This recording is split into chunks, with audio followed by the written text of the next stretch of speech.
Right. So, had a little hang up there. Not sure what happened, but my broadcast is now on. I'm live. Welcome. This is Maya in situ. I was starting off, I'm using Google Hangouts for the first time. And so this will be a journey for us to start off something new. But what I want to do is start off, you all know I start off by listening to music, right? And so I'm going to try to start off with some Jamaican folk music.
I find this interesting. Let's not doing that.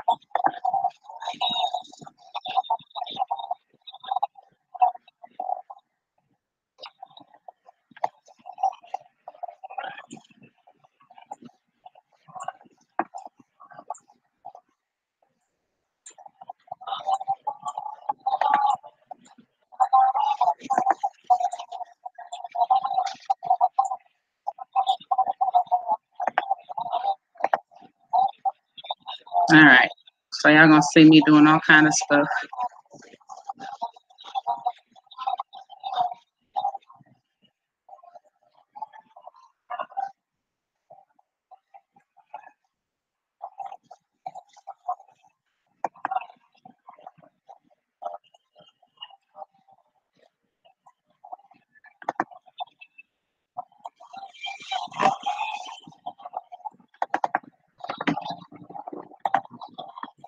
All right. So I'm trying to figure out how to invite people on here. So I'm gonna have to go to. The weird part about it is it's not showing me live on YouTube, like live. And so I'm curious how this is even gonna go, but we'll see. I have faith in the process.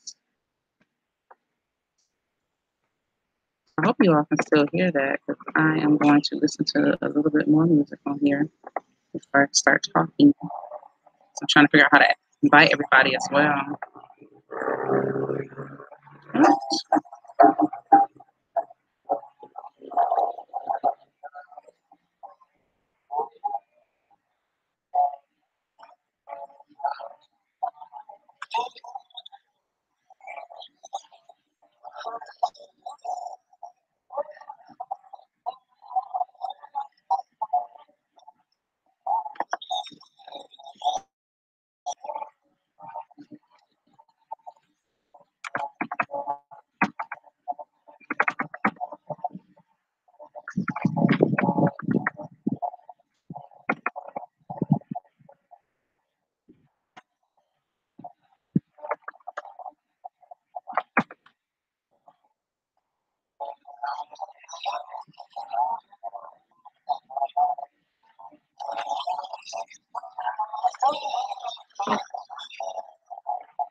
All right.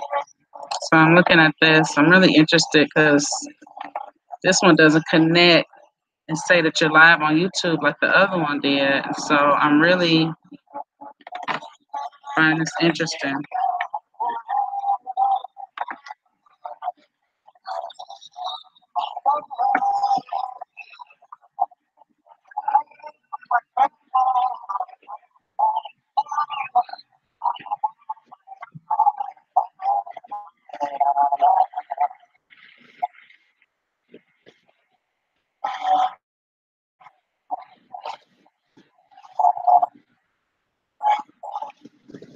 No, I'm not going to do that because it seems like it's going to give feedback if I do that. Okay, so anyway, it shows live, so we're good. So we can stop this for a second. Let's get our introductions going. That's interesting. Now that second one sounded more like Jamaican folk music than the other stuff. Never know what you're going to find on the internet. I know what you're looking for. So welcome you all. This is the summer season of Elephant in the Room. I am your host, Maya Institute, your melanated educator, right?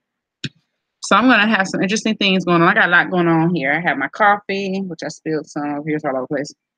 I got my coffee. Sometimes I like to drink coffee, right? But it's hot outside, but I like to drink coffee. So that is delish. And I've got my water out here to balance me.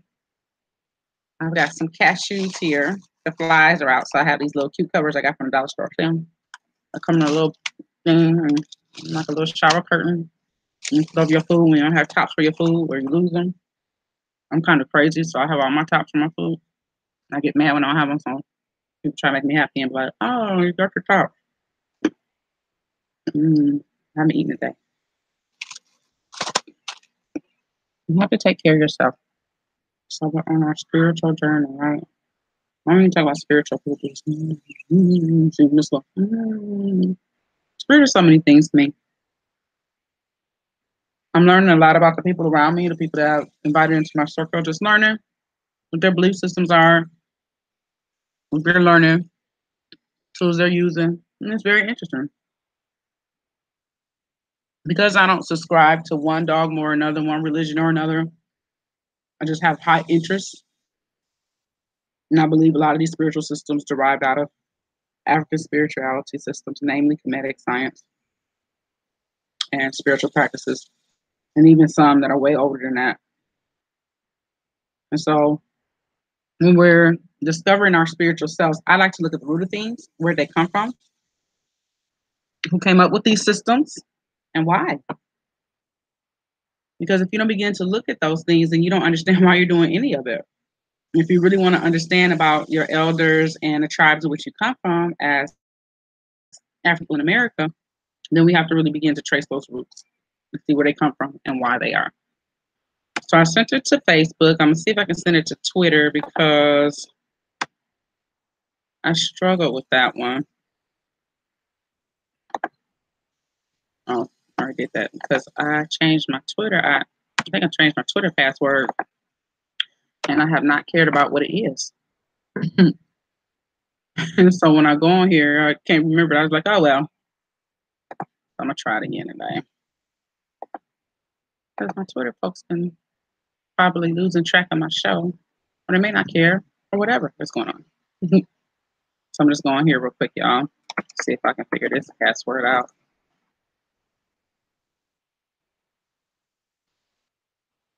Oh, I did it. Okay, so it's not seeing my verification. Sometimes I have to. Sometimes I have to be careful because I'll mix myself up in what I'm doing. So, aging, I don't know. If I have some opportunities to make some connections with new people, and I'm really hoping that I'm going to get a chance to build some more content on my show. Like I said, it's not as easy getting people to congregate together. It's not that easy as it seems. I'm sending out to my Twitter audience or people who don't mind coming in.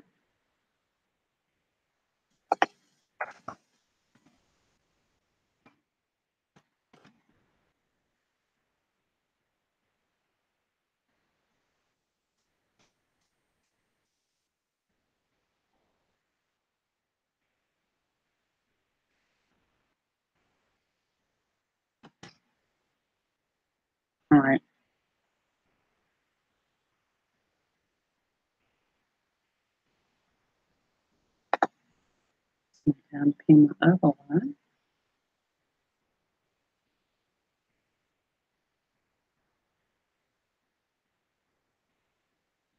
All right, so I have notified all who which may wish to be notified. So there we are. So what I want to talk about was subliminal messaging and spirituality. Last time I was talking about manifestation, how you manifest things, and some examples of manifestation. Because I think a lot of times we think it's something that's really spooky out there, not within our grasp. Only you have certain hierarchy knowledge. We manifest things all the time and don't even realize it. Oh, the breeze feels so good. I've been wanting to cool down. Thank you. And so um, I think we tend to look at these things that they're far out of reach, but they're not. We manifest things all the time. It just depends upon how you will your power. Do you will your power to more negative things or do you will it to more positive things? And that determines your outcome. How do you think about the things that you desire? Do you think about them in a I wish I could have it, but I know I can't thought process? Or do you think about it in, I'm going to work towards that goal. I'm going to figure out how to obtain that. I'm going to use all the tools around me in which to obtain the things that I desire. Those are different thought processes. And I tend to divide them into the believer versus the self-realized person. It's okay to be a believer. Belief is a very starting point. And when I look at people who practice different forms of religions, I hierarchy them in my mind according to how I see ultimate divination. What gives me ultimate realization of self, which I don't really refer to necessarily as divination, but that's just a term people use. I look at it as ultimate self-realization. I like that for me better. And when you ultimately realize who you are as self, that's when you begin to perpetuate it. And those things that you desire and possibly long for become reality because you begin to work towards it systematically. It doesn't just remain a thought in your mind. You are now taking the abstract and making it practical in application. And I think that's where belief stops at. Belief is not application, belief is a frame of mind. That's how I look at belief. But when you begin to practice, then you really begin to see those manifestation of possibly the teachings or possibly the structure of that thing that you believe in. And so it gets kind of hairy near gray areas. We can refer to things in different ways, but they can really mean the same thing. And that is the trick of language.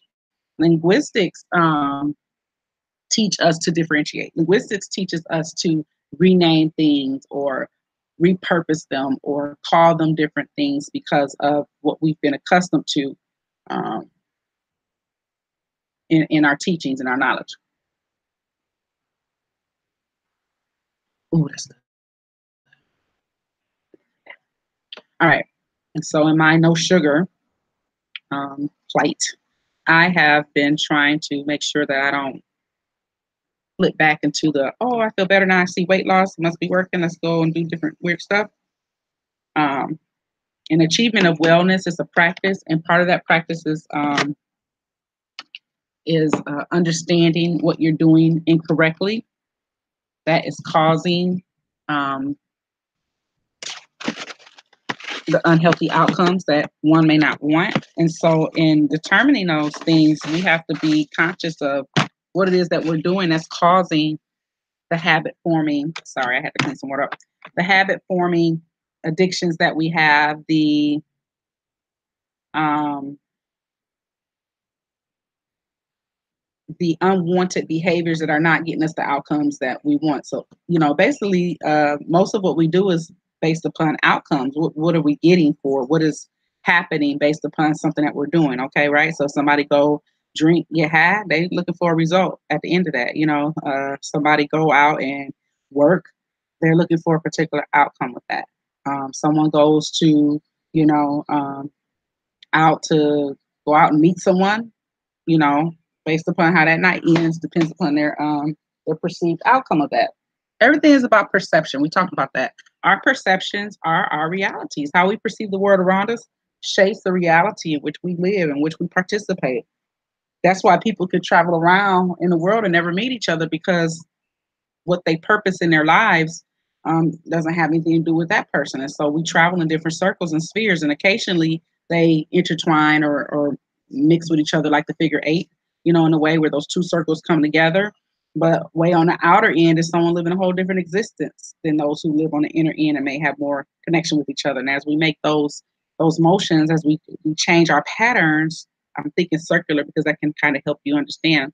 And then we begin to understand what's happening, and why we know certain things and why we don't know certain things. It's all about those circles in which we travel in and how what information we can gather from those circles. They say 6 degrees of separation. All that's saying is that somehow we're all connected because we all know someone who knows someone who knows someone. That's the concept of Facebook and all these other social media sites that have had a lot of success because they understood that people communicate through affiliations and through hobbies, things they know, things they like to do. So I wrote down some very direct themes here that I wanted to be able to talk about here. So this show title, if you didn't see it, is Spiritual Journey, What I Have Found in Exploration. And so connect the overall body health to spirit health. What are the components, right? So how does overall body health connect in with our spiritual health? To me, they're one in the same, but they're different, okay? Sometimes they're one and the same, like the figure eight I gave you. Sometimes they come together, they become the same on the same line, the same plane. But other times, and when we say plane, I want to say pathway. So I was watching something about the flat earthers and had our spherical universe switched around to a flat earth concept, and it's very difficult to digest the flat earth concept because there are a lot of correctable items within it, and it's very hard to follow the jive of that one because it has several components that are disprovable. And so scientifically I have a problem with it because I do follow science. Science can be considered a religion because it follows a particular pathway, and people are like, you must believe in this and this has to be true and it can't be challenged. But the only difference about science that makes it a non-religion, because you can argue that it's not, is that science doesn't follow the true pathway that religion is, and that is blind faith. Science wants you to prove it, and that's what makes it different. Now, what makes it a religion is because people begin to say things like, "Oh, this is uncertain truth and it's undisputable." No, nothing in our universe is undisputable because our universe breaks laws all the time in order to achieve. And so if you just are willing to be changeable, or if you're willing to be flexible, that is one of the principles and core pillars in achieving ultimate spirituality is the flexibility within your mind, within your inner self to say, I don't know everything. Things change all the time. I forgot who I was listening to, and they were talking uh,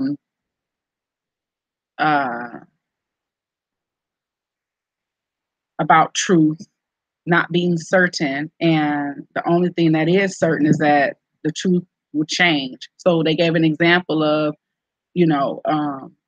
looking at time being that contributing factor to that change agent, and how that affects um, our perception of truth. So, maybe 10, 20 years ago, people going to jail, right? Because someone accused them of something and another person collaborated their story, and people go to jail, right? But right or wrong, let's just look at the concept. Now, what has changed that concept is eyewitness testimony is no longer the be all and end all, although it was at one point. At one point, if you could get a witness to come forward and say they corroborate your story, then that person had an uphill battle to fight, because then they needed also a witness to corroborate their story, and then they had to try to sort out the truth with other identifying evidence from there. But word of mouth used to be king, okay? Now, you need more than just word of mouth because, our justice system as it is, you realize that relying heavily on witness truth has over time proven to be not a 100% factor. And so over time, we have things like DNA. DNA is now king. So that small example shows you how truth changes. It was the truth of an eyewitness corroborating witness in order for justice to be served. Now we have other tools to use. We're more mathematical now. We're more scientific now. And so those disciplines play a role into our overall ability to have what we call justice, our perception of justice, right? And so again, we have all these variations in between the in, and then all those things that come in between there become the new truth. So if you are willing to understand that, then you will better understand my spiritual show, my spiritual journey, and how I perceive things around me. Things are ever changing. I was looking at the trees today, thinking about their direct relationship with us, and how we don't always appreciate them. Uh, I do believe that we have to use things for our own survival. Yes, absolutely. But does everything that we do require, or is it based upon the pretext of survival, or is it excess? That's what I often ask myself. So when I look at all the beautiful trees that have been preserved in my neighborhood, and now the style of construction just come down and bulldoze everything without thought to how those things contributed to the environment around it. And then when you have floods and you research, well, why does Houston flood? And you start looking at it and you realize that because of such of the change of the landscape, and also that the concept of Houston as more of a wetland environment with some desert areas, depending upon what section, well, not even Houston, just Texas, when you go in certain sections. But Houston is overall pretty much like a wetland. And so water is supposed to collect here. This was a designated area that Earth created to fluctuate with water. And so we want to live on it. Who's out of balance, right? And so just going over some of these ideals that I wrote down.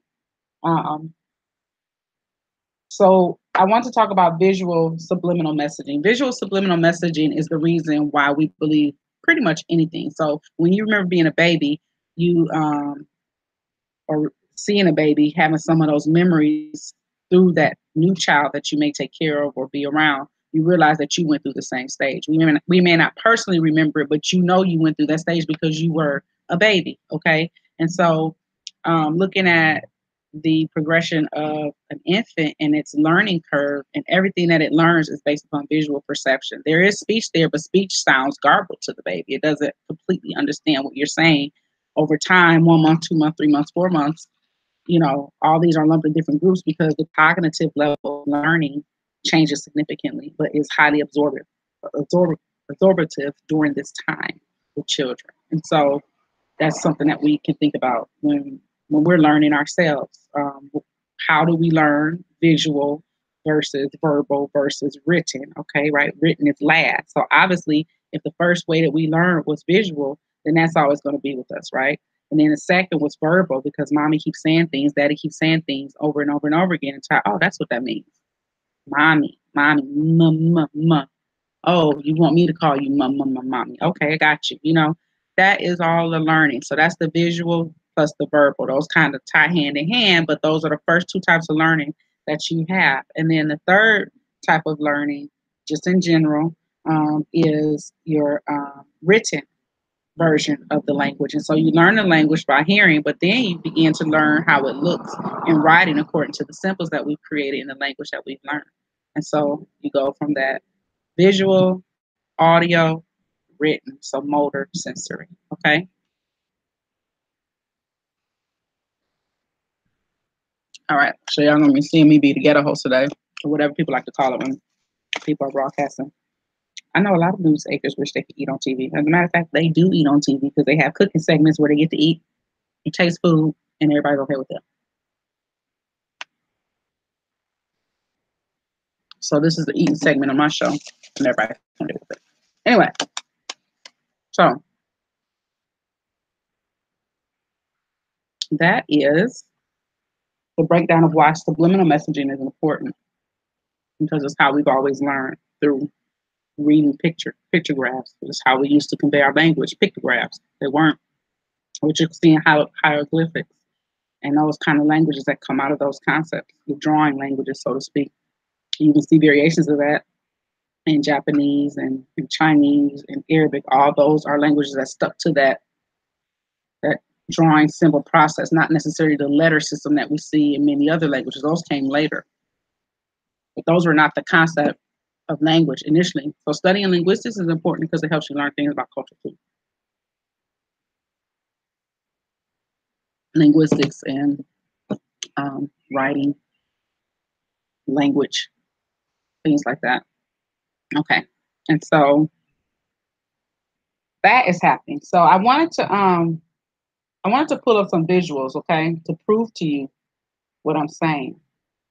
And once I show you these pictures, for some of us, it's going to make us feel very differently about ourselves. And I think it's so important that I pull it up because I want to prove that we're thinking visually, whether we know it or not. So I'm gonna pull up this artist. I'm gonna share my screen again. This particular artist.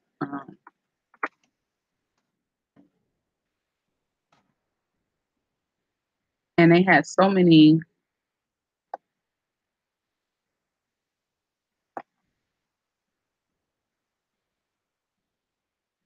I think it's this one.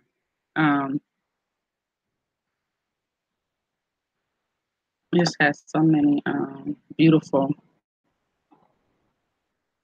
depictions of the African gods, of the Christian gods. I believe he even got into some of the Islamic, and I don't want to call them Christian gods, Christian characters and Islamic characters. Basically, they're all tied into the Abrahamic traditions. And I found it very interesting.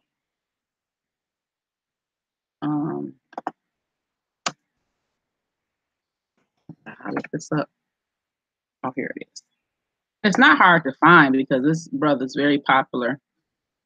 I'm just accessing them through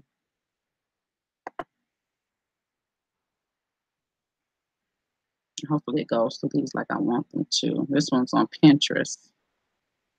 And I really don't want to go through the ones on Pinterest. I want to go to his website because he's showing all of them on his website. And so it'd be nice to promote his website and then maybe you can find out ways to get his art as well. Okay, so it looks like the artist series is by James C. Lewis. And this is a magazine that has his stuff. But I don't want it from the magazine. I want it from the site. Sorry, y'all. Give me a chance. I'm just going to find the stuff. I don't think that's his magazine.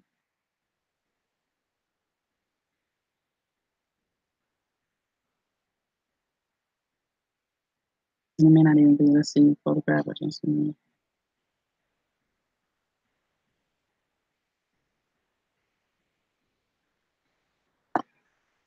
Let's see his website. Get to it. I was on it. You know what? That's my fault because I had saved his website before. And I'm not sure if I saved it on this particular computer. But this is really going to drive home my point about, oh, God, I just put his name in. See, you read it? It really would drive home what I mean to you about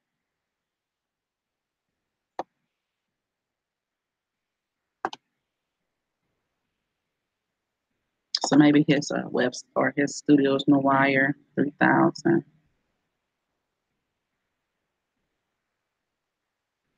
Let's see, maybe you want me to go to his Facebook. Maybe his Facebook I have it on there. Gee whiz, I thought I had found this on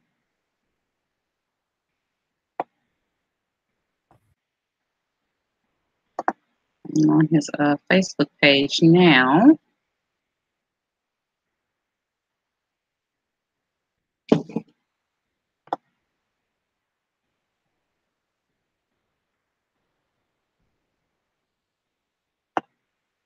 This series is on here. It's going to be down through a lot of stuff. Maybe not. He may not even feature them here. There's a lot of photography though. Obviously, he's a photographer. Do not think this is the method which I want to use.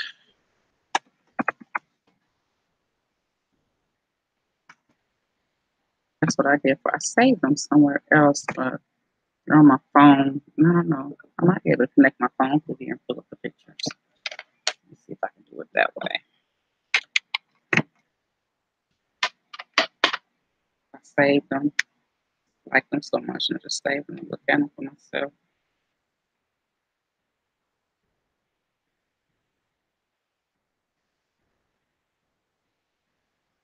I can use use a USB to share this.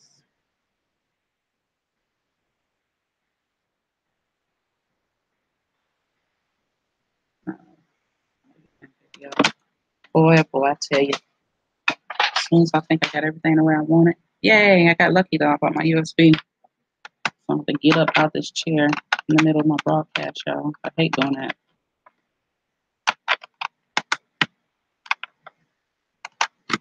All right. So when y'all see this, when I share my screen, you're gonna be able to see all of this. I just try not to use too many people's site, but his monogram is at the end of his pictures, and so you'll be able to see that. All right, back to you all. I'm tussling around looking for everything. All right.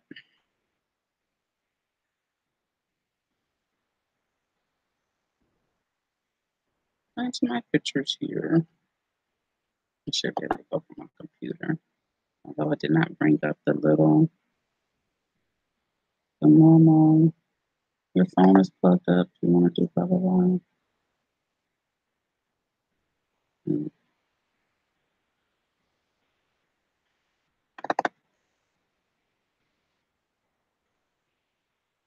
This one have to go on the type of boards, either some of these boards.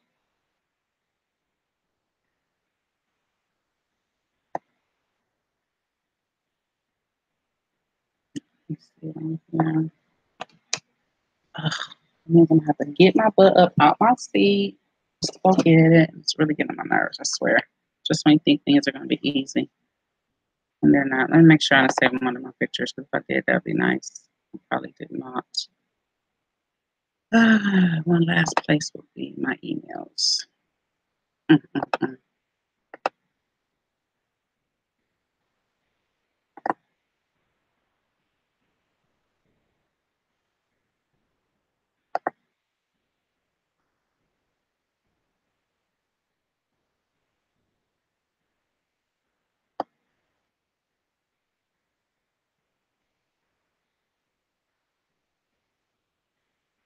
No, I'm not looking. So actually, I'm just going to Google and do it, because I don't really want to be getting up and doing all that.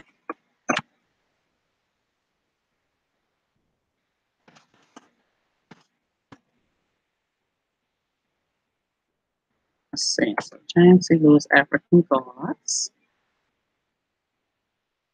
All right. So we're going to go through these guys, and what we're going to do is try to look up these guys too, because I don't know all the gods either. I've heard some of their names, but I want to be able to look them up too. So I'm going to come back and share my screen. I do like this ease a little bit better than what I had before, because this one gives a better. So I hope you can see that large enough. But this particular African god is Agayu. And if we click on him, let's see if it gets bigger.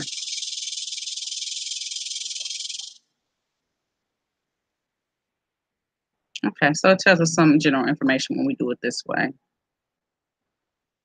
I didn't even click on that.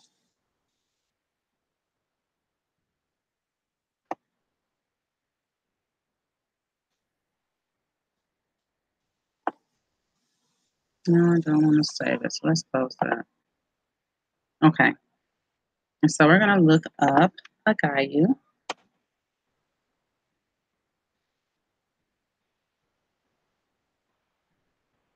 Agayu.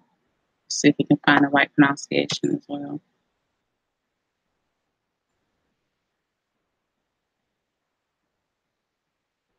Let's try this one.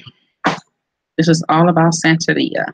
Now, Santeria, I learned, is a Spanish term, a Latin term that I learned in my multicultural health class. So this is interesting that this brings up Santeria, and this is how they depict the guy. Now, one thing you'll find out is that, again, that's why I want to give you these different depictions. This is how this god is depicted here. But here, what this artist is attempting to do is to return us back to the African center roots in which these deities came from.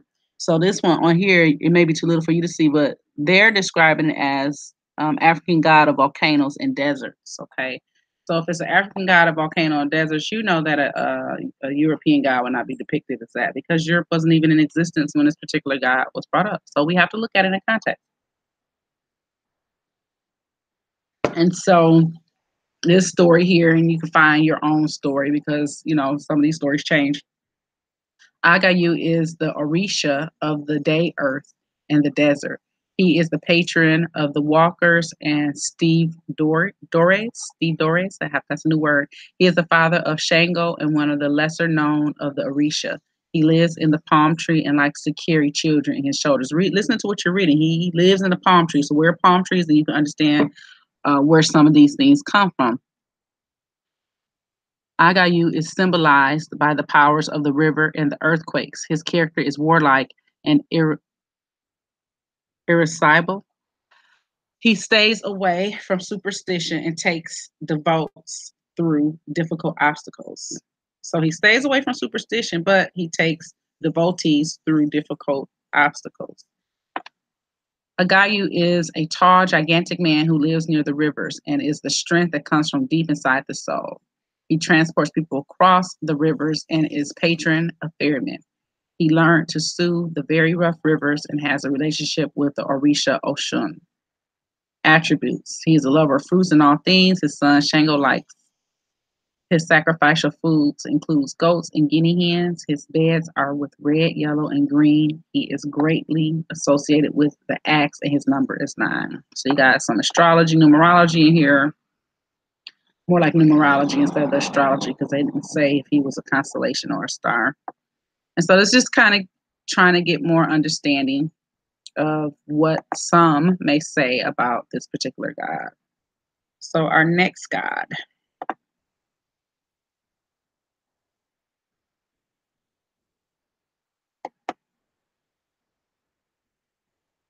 So this is Ori. Ori is an African god of spiritual intuition. So let's read about Ori. So we can find on Ori.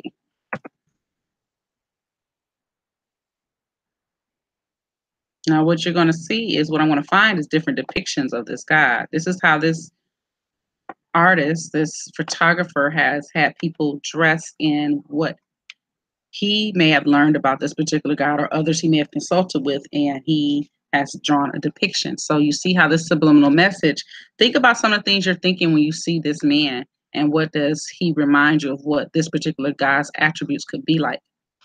And so what others may depict and perceive about this particular God is going to come from their mind's eye, how they see it. And none of us will necessarily know the exact truth. But if the others wrote about this God or who more so closely created this God in a particular culture, then if that culture is the most ancient of the ones that you're studying and these other more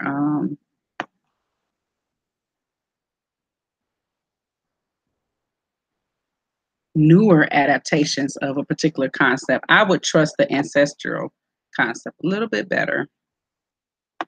Okay, so I have to be specific because this Ori has been used over time. Okay, I'll be a little more specific. And this is in Yoruba culture. So we know that Yoruba culture is West African. Okay, and if we know anything about the Yoruba, we would know that some of these concepts that we're learning about, if they're depicted by any other group that is not necessarily an African group, then it's possible that it's a new adaptation of that. You have to search for the origin story. All right, and so this one's on a site. You see these people, spiritual energies of nature, Orisha community. So the Orisha community, those who value it, those who may be from it, those who may be studied of it are trying to write about it here. And so the inner altar, a place where our fate is created, is a principle that decides on human lives. And so it says here, Ori is the basic of our personality. It decides about our good and bad luck. That is why our Ori, the place in our head, is the most important thing we have, something that we should worship in our life. Ori is symbolic, represented by our head. Our head is also the reference of our physical personality.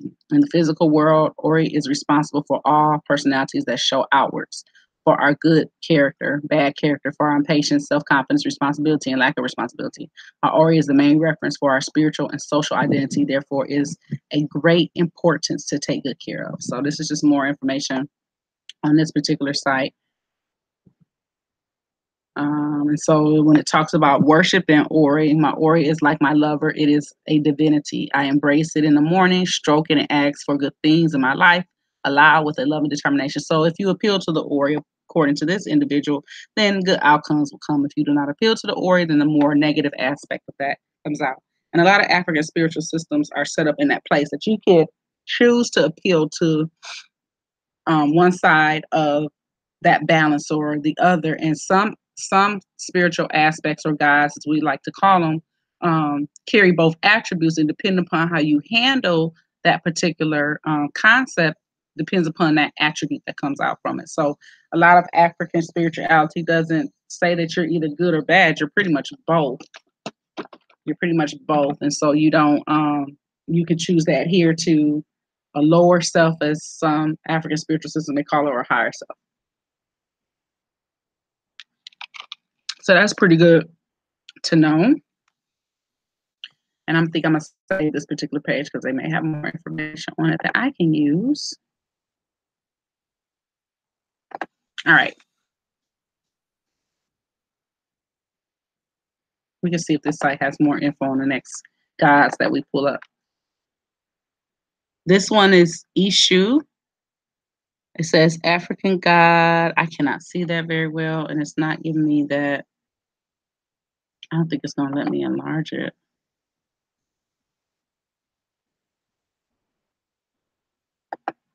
Yeah, I don't think it's going to let me come in. So let's see what happens when I visit the website. So I'll still go back onto this magazine. Okay. And so Ishu, I can't see very well what that one's saying. Let's see if they have any information on this particular god.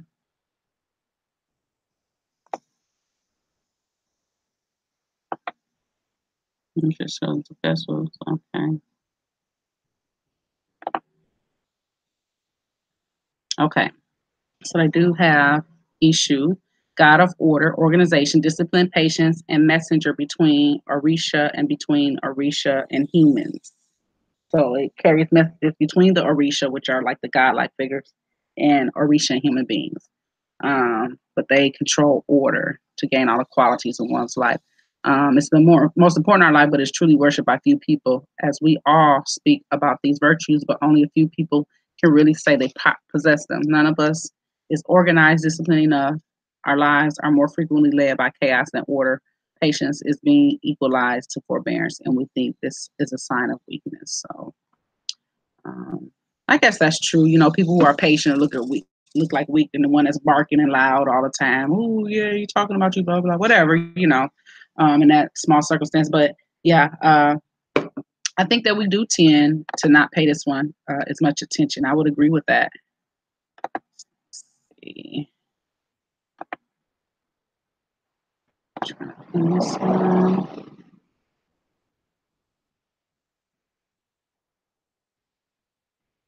Okay.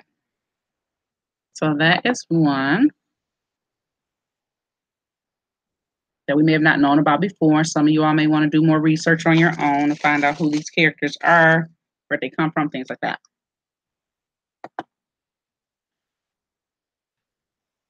Now, this may be one thing that a lot of you are not familiar with, but in African spiritual systems, gods and goddesses were held on equal playing ground as far as perceived power. And some guys had more powers than others, more useful powers to humans than others, but these goddesses that were being invoked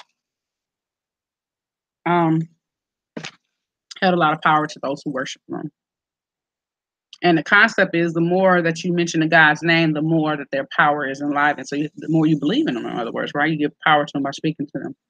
So I would say this is Oya, African warrior deity of wind, sudden change, hurricanes, powerful sorcerers.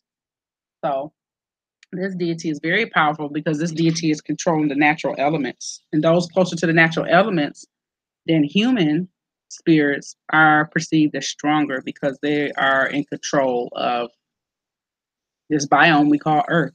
And that affects us directly.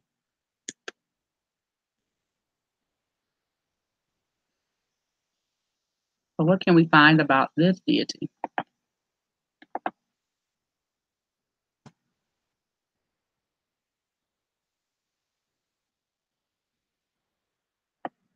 And sometimes you'll find that some of the gods' names have been changed.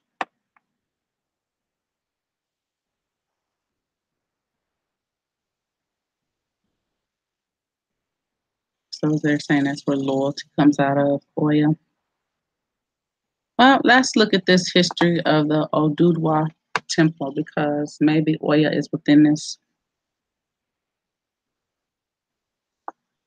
And this is going into Brazil. We know that Brazil has a very heavy African influence because it was part of some of that transatlantic slave trade traffic.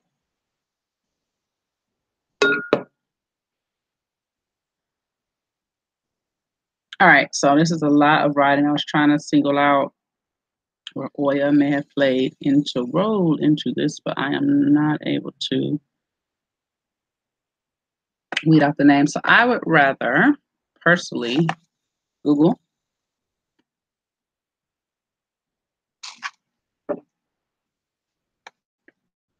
the deity and figure out from there.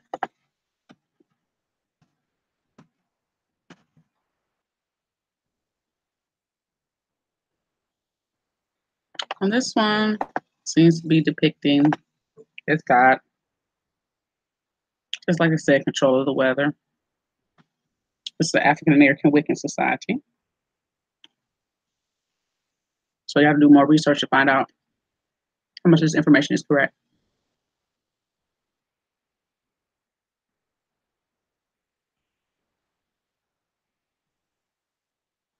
So here's her depiction in his art. Very seductive, but seems to wield a lot of power. She's got a lot of power around her. Her energy is everywhere. It looks like she can appear as she wants you to appear, if I'm interpreting this right. To see how this is faint, but you know that's her hands, but that's faint. Meaning she's changing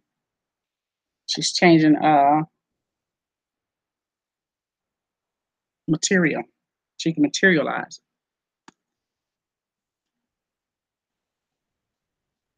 All right, what can we read on her? Great Orisha goddess of wind, storms, and guardian between worlds. Oya is a great Yoruban Orisha. She is the goddess of storms and winds, and her realm ranges from rainbows to thunder. Her name means she who tore in Yoruba. She can manifest as winds ranging from the gentlest breeze to the raging hurricane or cyclone. Oya is known as a fierce warrior goddess and a strong protectress of women who call upon her. It is she who assists with rapid inner and outer transformation. So I was saying about the appearance of being able to transform.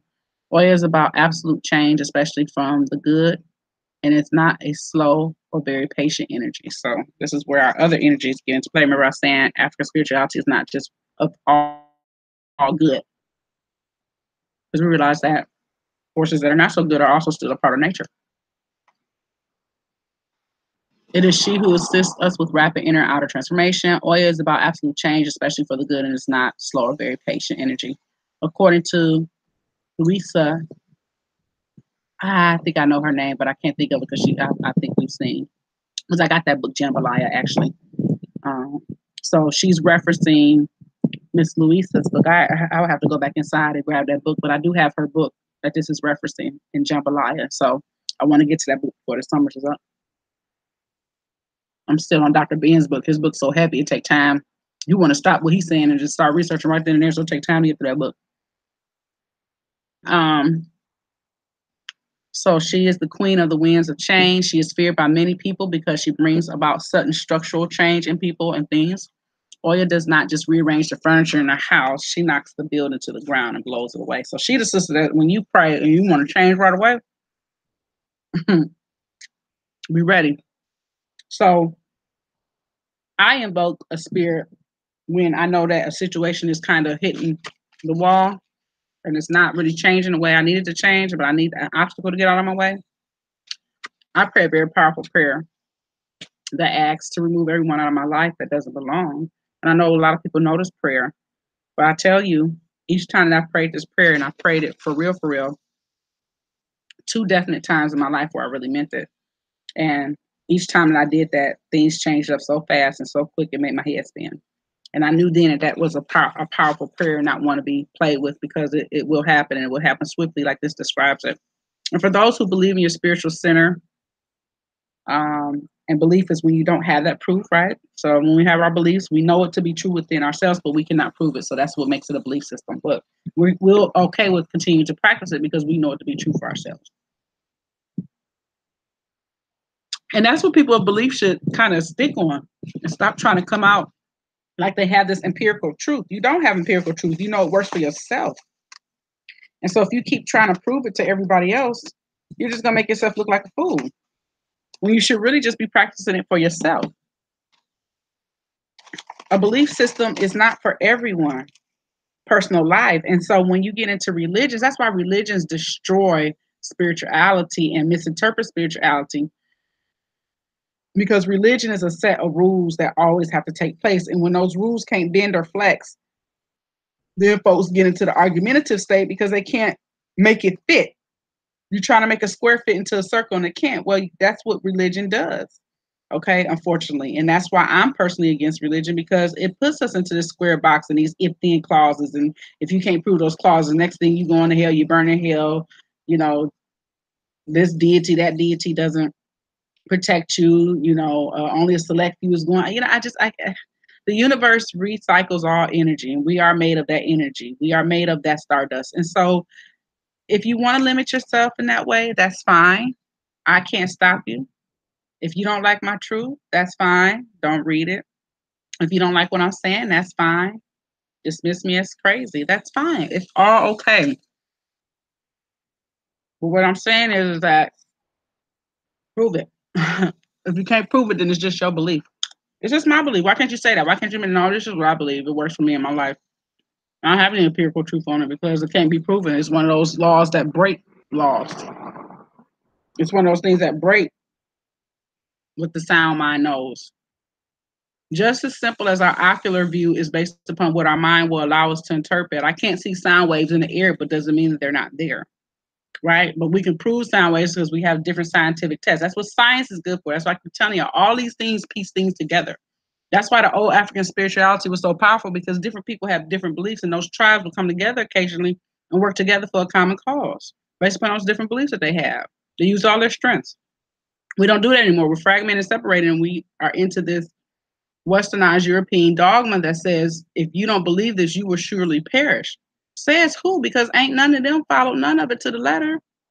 And who came back and got them? They get buried as a saint, according to their people. But did they really live a saintly life according to that written text, that dogma that was written? The answer is no. Nobody's able to do it. It's impossible. It's implausible.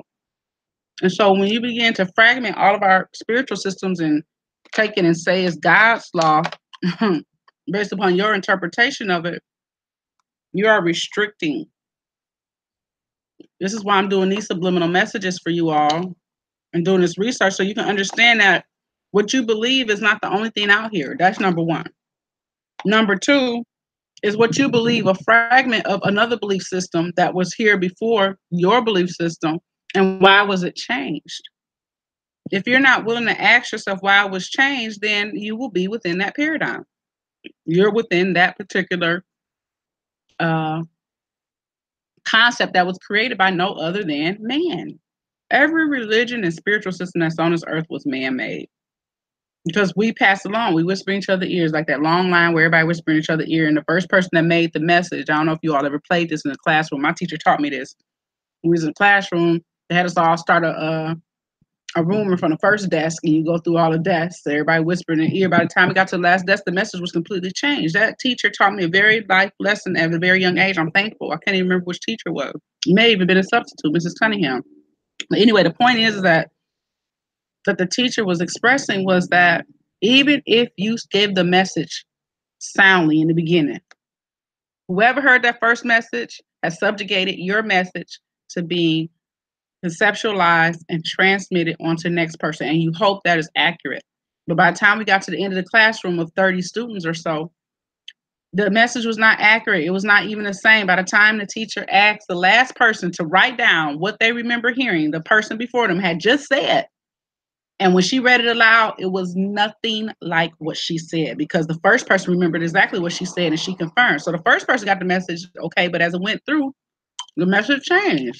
Now, these were young minds, short-term memory come into play, but doesn't that come into play with all of us? Is every grown person that you're around having an adult mind or a kid mind?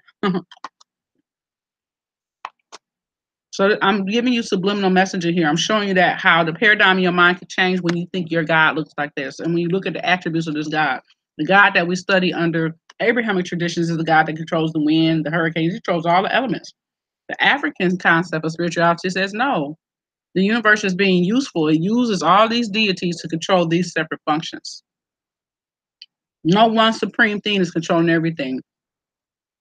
It has delegated those tasks out. Even the universe gets tired, for example. Even God rested on the seventh day. And so if you're saying these things conceptually, that means that you're really saying the same thing, but it's just in a different way. So the Christians are saying, yeah, the God, he controls everything. Well, he gave something. He gave the hurricane power from somewhere. The hurricane turns on its own through weather anomalies, as we describe it in science. But the God isn't sitting there with his finger in the damn hurricane turning around. No, he set the hurricane in motion. So isn't that the same thing as saying that God is in charge of it? I would challenge to say yes. I couldn't prove it. I couldn't say for sure or not, because I didn't get a chance to ask God for sure. God not taking Q's and A's right now. People say you can pray for the answer. That's still your perception of the message that came across. So either way it goes, it can be argued. Belief systems are for self. They're not for everybody to just be under this big umbrella of we all turn at the same time. Because even when you talk about an umbrella turning, if you notice, it's made of joints connected into one place. Everything that you look at in our lives and our earth is a whole bunch of connections coming together. And so conceptually, that should make you think. You think about nature, you think about people, all these things can be conceptualized that no one thing is controlling all. They're all fragments. Everything becomes a fragment. Even the thing that created the fragments is a fragment of something. So if human beings had their hands in creating an automobile, the automobile's made of fragments. They made it after their concept of how things come together to work. But that human being also is a form of an automobile. The automobile of cells working together to make one. No matter how micro you get, there are always some components there. When we get to the smallest form, as far as we know it, it's an element. Even an element is made of electrons, protons, and neutrons. Gets deep. Gets deep. Don't blow your mind up, though. Just understand what you can and move on. You're not going to ever understand everything. Our mind capacity is not able to, nor is it unlocked to. If they're saying that they have proof that we are not using our full capacity of our brain, that means that there's something that is left out. For some reason, those operations have been shut down. Maybe if a part of our brain was operated, we could see sound waves and light waves, but our brain only wants us to see these things for functional use in this earth, in this plane, as some people might want to call it, in this dimension.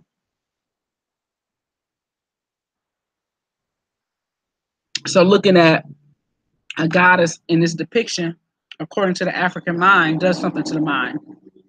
It does something to think about the greatness that's in you and to read about the concept and attributes in which the African people gave these gods, lets you know that they were in tune with earth and they wanted to be able to describe the different aspects of the earth around us, and they made them into a deity form.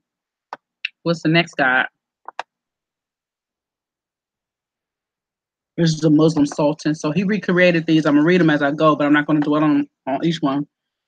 My Idris Aluma, that's the Muslim sultan of Canaan, Bornu Empire. So he redepicted a lot of characters that we read about into their Africanized forms because he wanted to make sure that they were being depicted accurately. And so he did some probably research and said, what would they more than likely look like? What would they more than likely wear? What would their garb look like? So he tried to conceptualize. So this one right here is Oba. Okay. Oba is an African deity of marriage and domesticity. Okay, let me see if I can find her on this news site that I just found. They're calling themselves Wiccans. Oh, that's good. That's a caveat into the story. I was talking to a couple, and the lady asked me, one of the questions I can ask people if there's a spiritual belief that they want to add on, so for later time. And so basically, she was confused by that, and I explained to her, that the concept is holistic, and that it's not only just about medicine; it's also about spiritual belief, because studies have been done where people have been decided to live longer when they have spiritual systems attached to them. Okay, that's a long explanation, but now she finally understood. Yeah, short explanations don't get people. They got to have real in-depth explanations for some people. And so she says,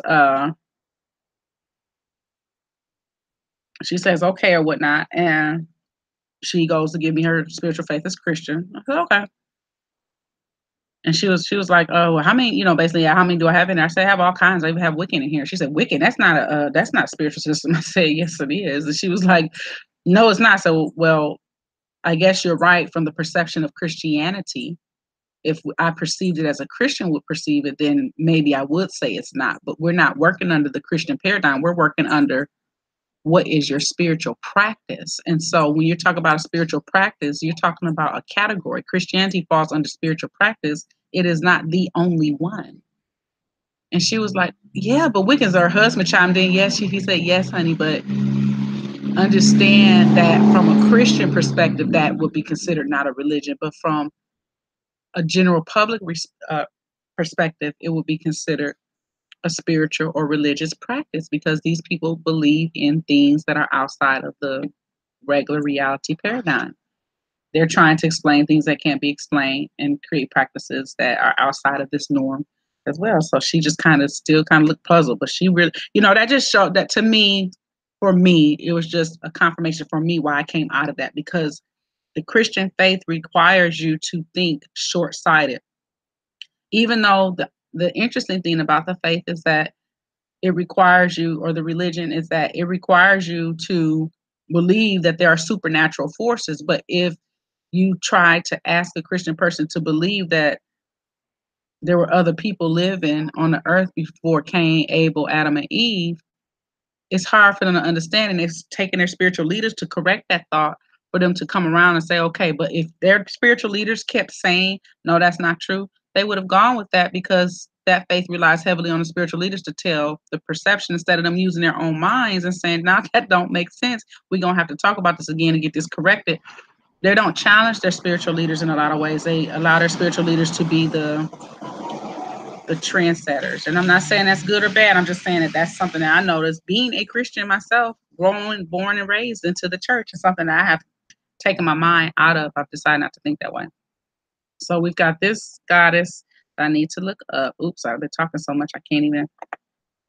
Excuse me, I have to go back into her name. Oba, OBA, maybe. I tell people also that I believe that our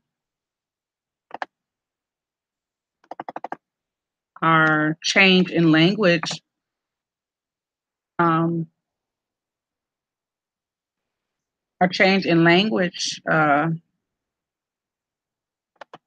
has affected our ability to rationalize through this. The American society is very insulated, and even though we have different culture groups, we're not allowed to live within each other in a meaningful way. There's always been this.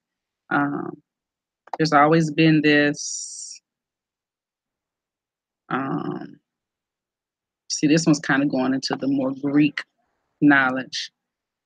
When you see things like Artemis and Joan of Arc, St. Catherine, and that is the non-African view of this. Because remember, the Greeks were learned from the Africans as well. And so Again, when you're reading, you have to realize who's perceiving this. All right. This is on a Orisha online altar, so they're more going to be leaning towards the African gods when you hear terms like Orisha. And some of the concepts you see, I should have did a comparison because some of the things will be very similar, but the drawing depiction of the individual will be different. So let's do a comparison here. So it says the traditional colors are pink. This one has blue, pink belted or accent with red and white. See how this is depicted and drawn. They didn't really draw a picture that I can see on here. They said the number is 7. This one says the number is 8. That's the sacred number. This one says areas of influence, science, and feminism. Domain is marriage, loyalty, fidelity, female honor with regard to wife and motherhood bonding. So that's been a change.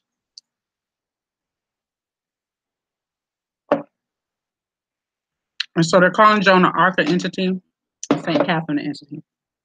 Because remember, in the Western and even European and some of the Greek functions, they not even really Greek, because Greek kept their gods and goddesses as gods and goddesses. They didn't really mix them, but as it became more Europeanized, and that these were old and didn't really apply anymore, you know, these were pagan gods, as many of the European faiths like to paint some of these old deities that they are still worshiping but won't admit because they've changed the names. You see now that the new perception has been changed to science and feminism, according to Western thought. It's not the African thought. The African thought, marriage, loyalty, fidelity, female honor with regard to wife and motherhood bonding. So concept change. We realize it. It's saying here, if you go by them, there are no known symbol, there are no known offerings. Well, yeah, when they research it within European paradigm, they're not going to find anything because that's not where it came from. The feast day is the 30th. Symbols here, interlocking wedding rings or circles, headscarves in her colors that cover the ears and neck, Khmer style, the double swords, 2 machetes, or gubasas, with attached scarves, the hood cape, the baby sling, red and white hearts, red and white roses, or other flowers, pink flowers. Now, it's so much subliminal messaging in that, it's just slapping me in the face. So if you go and look for some of those subliminal symbols, you'll notice that in Western culture, you'll see a lot of these symbols in company logos. The company could have innocently chosen because they saw it from a logo from something else, or they could have researched and decided they wanted that symbol based upon the knowledge. And so there's power in symbolism, because when some of these symbols are up and make people think of things subliminally that's in their ancestral coding that they don't realize that they knew, but when they see it, they're attracted to it. So next thing you know, that company's got booming business because they used a symbol that was very important. That's what I mean by manifestation. A lot of people don't believe in that or think it's spooky business, but it's not. It's happening in your face in the society every day. You just don't understand it. You don't understand that your brain interprets things on so many different levels that you can't even begin to graph it out. The brain is a very intricate place, okay? And the way that we receive our messaging is important. And so I appreciate this brother coming up with this new imaging, because what he's doing is changing the ideal that has been changed already. And he's showing how we are in all of these things. And other culture groups have perceived it and said, this is how we are in these things. But we understand that there's a rhyme and reason for everything, right? We don't have to get into all that. We can just know that it's here. So the way she's being depicted here, many unknowns, but they put the swords there. Now they say the tarot, see how that moved? So they moved it from the concept of an African spiritual system to a gypsy spiritual system with the tarot. And the gypsies aren't the beginners of the card system, but they're one of the greatest purveyors of it.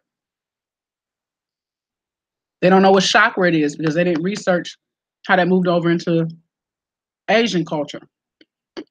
You got gemstones here. You got herbs here. So everything leads back to the earth here. But with the European mind, everything leads back to somewhat the earth, but more to things that you can put onto a value level.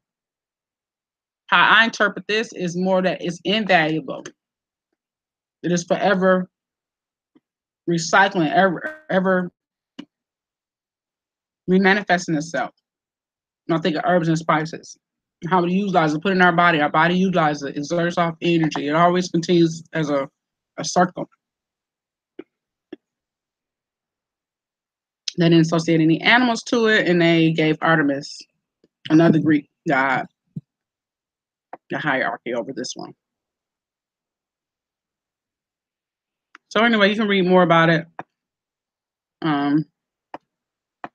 if you decide to go to this particular site. So anyway, that's where they just have some information on it. Nothing is foolproof. You have to do your research, figure out which is the oldest information. That's what you can go with. The oldest information. That's who wins always. The writers of history, right? So people wrote it down and you can give them credit. Umoja. Let's see what we can find about Umoja.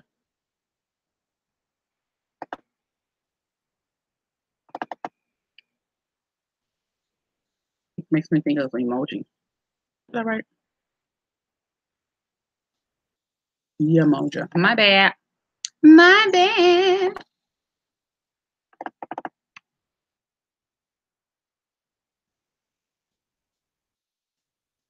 Short-term memory is horrible. I see how she is as a goddess. I was doing research, a proper term, but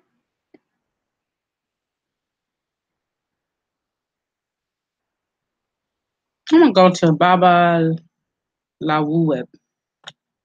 There's gonna be mostly someone who probably identifies with African culture a little bit better, but we'll see.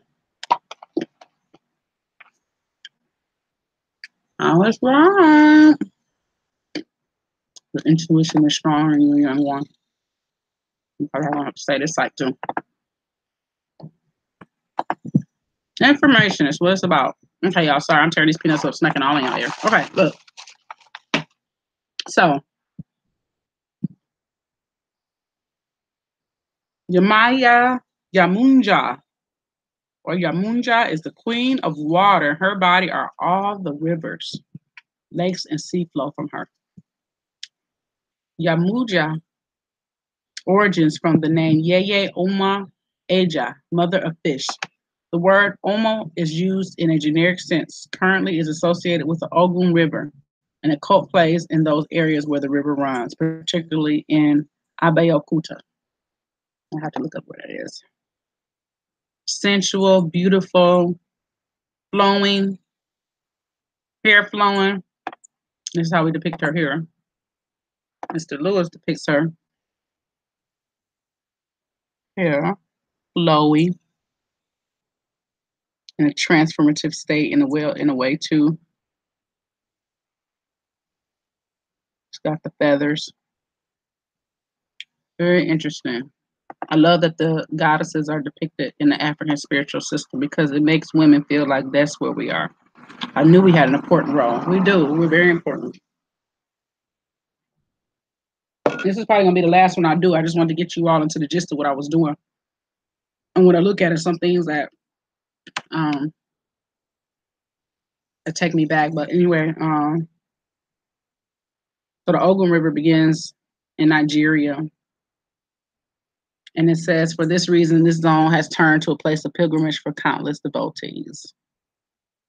Yemaya, Yamonja, or Yamoja, as many other Orisas, adored in different regions and have often different name or form. See how that, what I was telling you. So, that's pretty good, I think. Okay, it is. Okay. That's pretty good, I think. As far as getting it out.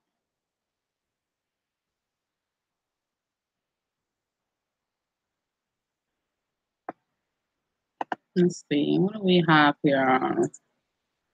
Burn fest, I don't know what's on here. All right, y'all. So we got that going. Got that going.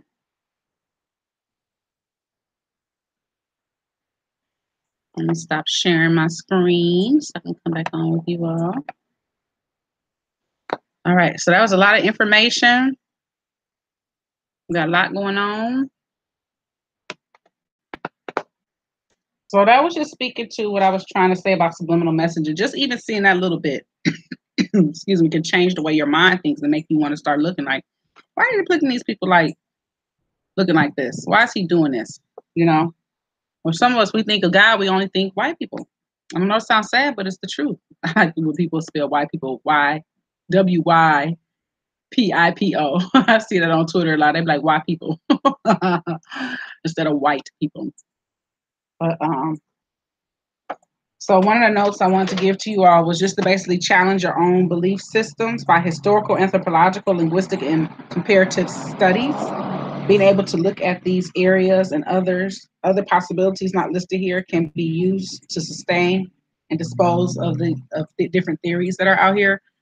And I think we have to come out of if we want to truly grow as a unit block, we're going to have to begin to really ask ourselves, why do I believe what I believe?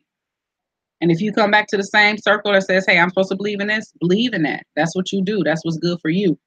Because at least you did the research. But if you still believe it because grandmama and them was taking you to church all the time, that's an okay excuse. But as an adult, it's not.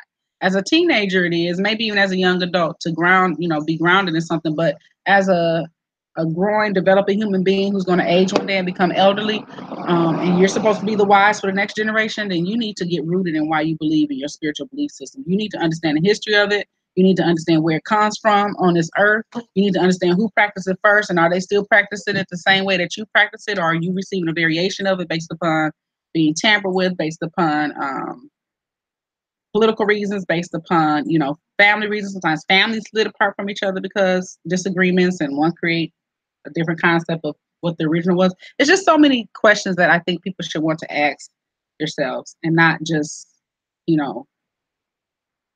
one thing, or just the concept of, well, that's what my grandmama believed in, and that's what I want to believe in. I don't think that's good. So anyway, I'm using this Hangouts. Hangouts a little different. I think you have to send out a link that says that you're live. It doesn't do an automatic notification. And when I'm looking at it here on YouTube, it doesn't seem to automatically link to YouTube like that. So I got to figure out what's different as far as how I get people to come in and know that I've gone live and be on my page with me, because I don't get the impression that this is doing that. I'm getting the impression that it's posting it, even though it's saying live. If I don't send that link out, then people aren't going to know about it and come into YouTube. And YouTube is not automatically notifying. So in honesty, you know what that says to me? That says to me that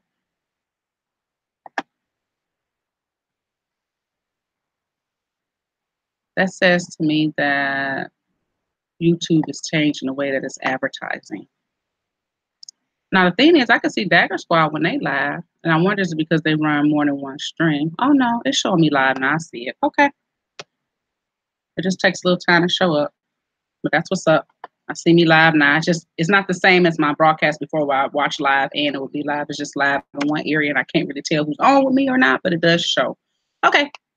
I'm okay with it. I do like this Google Hangouts better because I can share my screen a lot better and interact with you all a lot better. And I mean, it does show me chat, if there's anybody in here with me, if you don't mind practicing with me to show me that the chat, you can see the chat and you can comment on the chat. That would be nice if somebody is in here, but if not, we'll move on. I also wrote down, be careful of those spiritual systems that require one-sided donations. So some example of that would be that you're giving to this tithing fund because you're being sold on a belief that if you tithe, that you're doing your duty. But if your church is not producing out of that tithing, if they don't have their books open for the members to see, I think you need to really be able to look at what your church is doing and get active on some of those committees in the churches to make sure of the direction. Because, right, you can dictate and want a direction or something, but if you're not participating in that process, and who's to say you have a right to question the direction in the first place? You're not participating. So that's important. I think if we became more active in our community and the things that is going on in our community, it would help a lot as well. And so, that's one concept.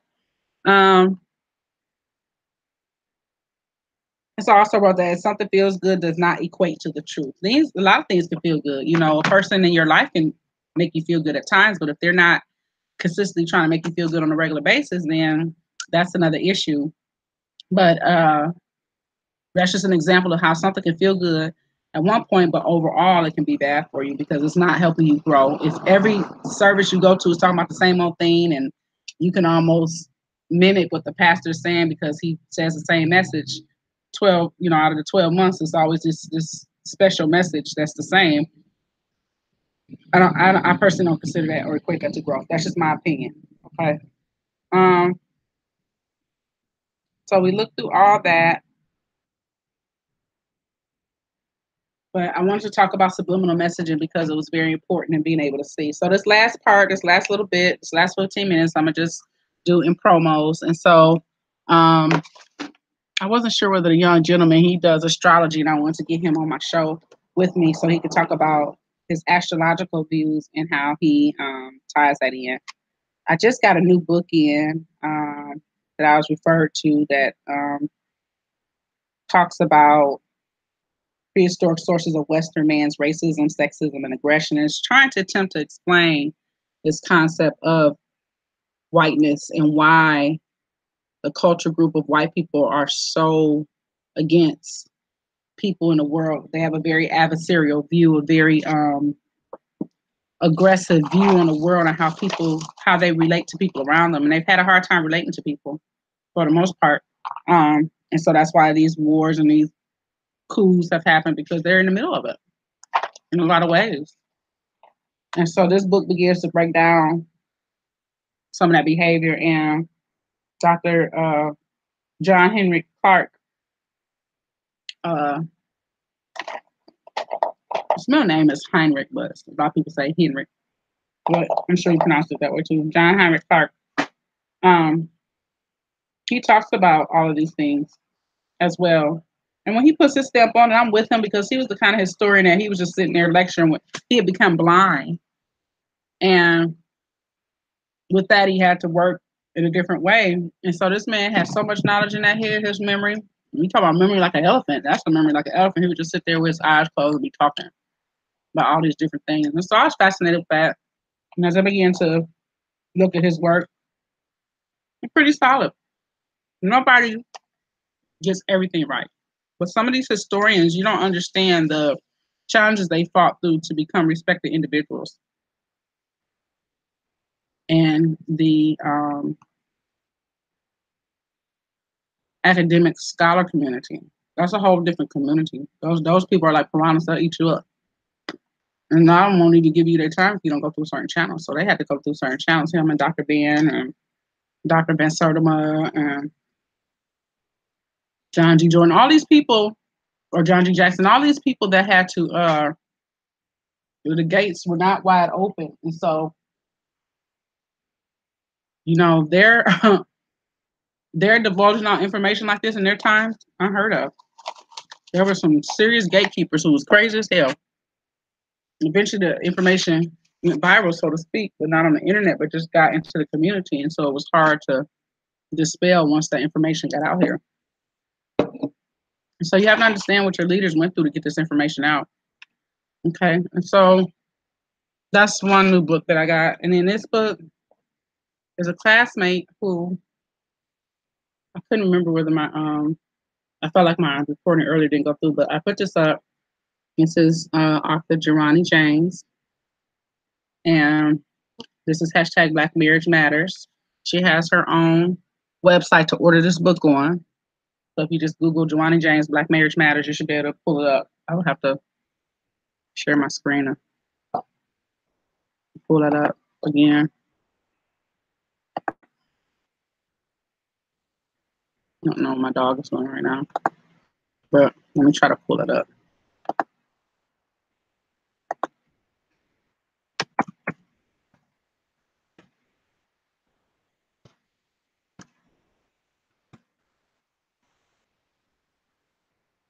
So the first thing that comes right up, it shows you how to get print book. It shows you information, the date it was published, and things like that. You could write a review. There have been 0 reviews, but on Google Plus it does allow you to do that. I don't know why they got these little weird figures here. I can see what you're trying to put here, but that's weird. But anyway, you can go on into that. Let me see. Can you get to it on Amazon? No, not Amazon, but I think she just has it on her own site, if I'm not mistaken. Let me go back and see if I can find that right site, because I don't want to promote it and not give the right thing. Here we go. Oh, that's her Instagram. So I'm sure if you get on her Instagram, you'll be able to pull up the different books. That's her Instagram page. And then, again, I think my dog is dreaming. I think this is the page right here. There it is. So that's her page. Shawani J. James. As I say, Jai. I made a big joke about that the other day. And they are real stories from the actual couple.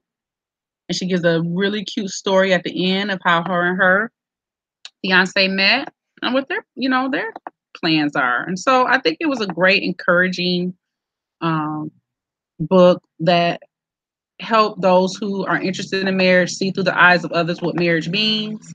The author and her goals on being in a healthy Black marriage. And she is planning to have a sequel. So there you have it. You can get on there and support a sister. Now, this sister also, not only is she an author, but she also, let me come back in here, stop sharing my screen. She also is a health and wellness promoter. And so she has her products, colonics. She works in the Detroit metro area, so all that metropolitan area. To her clients, she does deliveries. And so her website is juicingwithjai.com. And so you can go in there and go onto her website and see what her products are about and pick the ones that help you. She has health and wellness products, physical, those that you can drink. So I'm going to try her colonic after I'm off of this show. So I told her I was scared because I don't put these into my body, but she's been taking it.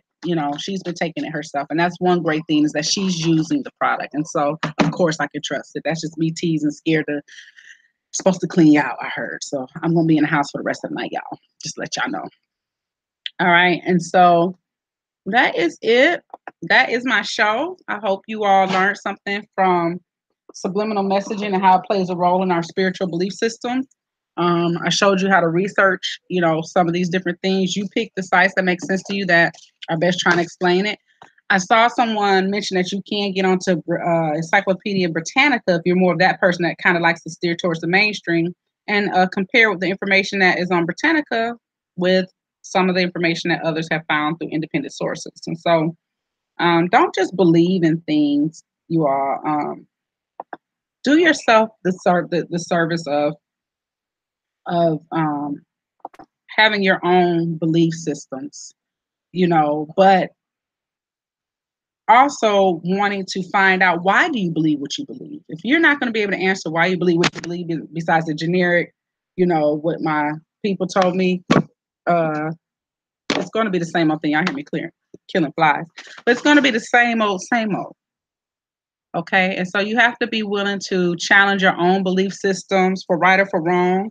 And if you choose to believe it, or regardless of what you find, that's yours. At least though. At least you're not in the dark. No one could come to you and tell you, did you know this? And you're just in that shock, mouth open, I can't believe this type of idea. Instead of, oh, yeah, I know that. I choose to believe anyway. You don't have to be so much on the defensive of your beliefs, because you know what they are. You know where they come from. You know why people are saying what they're saying about them. And you don't have to shy away from, intellectual debate over your beliefs, which we all do. We all debate it. And some people say, well, I don't debate my belief. Okay, that's fine. That's good too. But what if a child or a teenager or a young adult or another adult that you're supposed to be saving, as many of these states require that you bring others into the fold, and how are you going to explain it to them? So that's a good reason why you should know as well. Okay? Don't go through life ignorant. Ignorance is not a tool. It will never be a tool. It's a hindrance. And so if you're ignorant about your own faith and don't know where it comes from, why it is, what the tenets of it are, that is actually part of your belief system, that's another thing people get caught up on. Something get brought up in their belief system and they didn't even know it was part of their belief. That's rough. So, just be knowledgeable is all that's being said. We could believe in whatever we want to believe in. One thing about African spiritual systems, what I told you was so powerful, is that all the different tribes had their own belief systems. They chose to share in a common belief, so be it. But no one was necessarily trying to make others believe what they believe because that was specific to their tribe anyway. You're not part of this tribe. This ain't your belief system. Okay. I got my own tribe over here. This is my belief system. Okay, good. Good for you, And that's how we need to become again. That works for you and your tribe. That works for you and your people. That works for you and your family. Awesome. That helped make you better. Now, how you going to use that, what you learn over here in this collectiveness? We're collectively over here trying to rebuild Black neighborhoods under the culture of Black. We're over here trying to build this. Well, I don't believe in Black only. I believe in multiculturalism. Okay, well, we know where you stand. Move on to those who want to build the Black community. You're not going to be able to convert everybody. You're not going to get everybody to believe in what you believe in. You're not going to be able to get everyone to believe in your cause, but you can stop spending time on arguing with folks that don't believe what you believe and move to those who are okay with what you believe. They may not believe it, but they'll still work with you. Those are the people you're trying to attract, and those are the people you're trying to work with. And so when we're taking our spiritual journey, in my opinion, at what point do you tuck that journey in and say, I need to work on this particular item? And do you go to work telling everybody that I'm a Christian and you ain't, and I'm not going to work in HR with you? Then why, if we can dispel them at work, then, or if we can subdue them at work, why can't we subdue them when we're working in the Black community? Why do we all have to believe in the same thing in order for us to get our neighborhoods back together or to open businesses or support businesses? Why do we need to do that? Why does that need to be a prerequisite? If they're going to dial in the hellfire anyway, what difference do it make if you work with them while on this earth? As long as you're not compromising your own beliefs. And if it is your indoctrination that teaches you you're supposed to minister and help others out, then minister through your own walk by being kind, by showing love, by showing charity, by showing working together. Those are all tenets of most faith systems. And so if we have that commonality to work together to be honorable to each other, to not deceive each other, to respect each other's personal beliefs, then you are already halfway there. So now the next step is just to work with your community. And if working with the people like you translates into making other communities, well, so be it. But work in your community first with the people that look like you. Because that's the way this world is stamped, if you haven't noticed. I know some of us in our multiculturalism are like, oh yeah, we're just one people, but that's not how the world operates. That's what I mean by perception and reality. That is not how the world operates. The world is operating according to country, and then within those countries into groups that bind themselves together. Our country is one of the most fragmented group countries on earth, really, because of the concept of because of the early immigration laws and enforcements. So anyway, these are all things that you could think about when you think about how you celebrate your spirituality and how you use it to help other people. So anyway, I like the Google Plus, the Google Hangouts. I'll probably be using this again. There'll be other reasons why I use my other one, but this one's good. So anyway, you all, thanks for coming by. I hope you enjoyed it.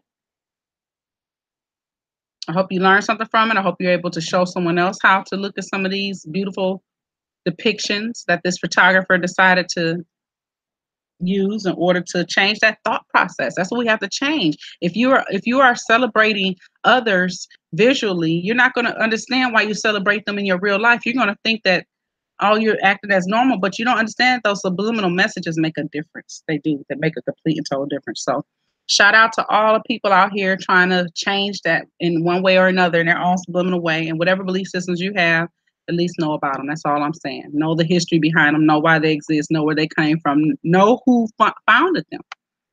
I know a lot of you have this standardized answer, but you don't really know that it's not true. So I say this to you out of love. I say this to you out of peace.